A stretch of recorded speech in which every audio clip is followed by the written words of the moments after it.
we experience the life we focus on. Much of what we think we're doing ourselves is being shifted by the outside world. So I say prime yourself.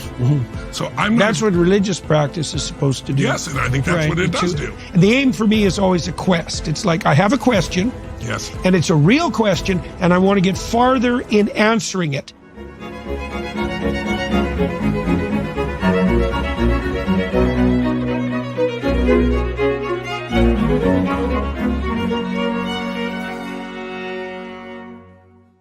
Hello, everybody.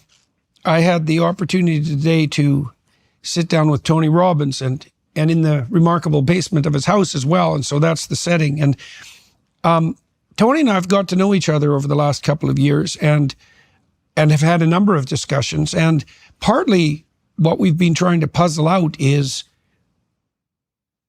what would you say, the similarities between our parallel endeavors. I mean, I suspect he's probably the most popular and impactful speaker, personal development speaker the world's ever seen.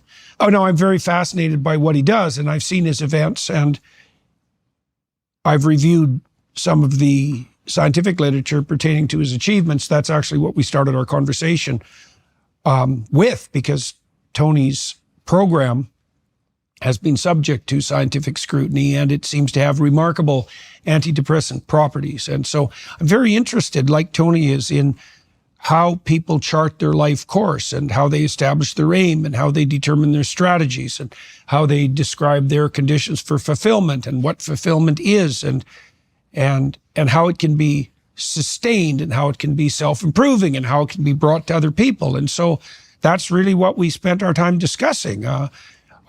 I wanted to hear his thoughts on the matter and how he construed and conceptualized his approach, and also what makes him such a compelling public speaker, how he prepares for that, how he relates to the audience, how he can sustain his energy for really remarkable periods of time, because I found myself quite exhausted generally after about 3 hours of full out public speaking, let's say, because that's a performance and you got to be all in if you're going to do it right. But Tony does that for like 12 hours a day for 4 days in a row, many, many times a month.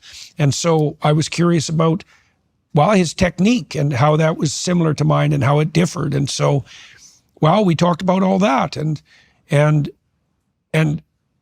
I suppose what's the core of it all? Well, I think the core of it, at least in part, is something akin to the old Nietzschean dictum that if you have a why, you can bear any how.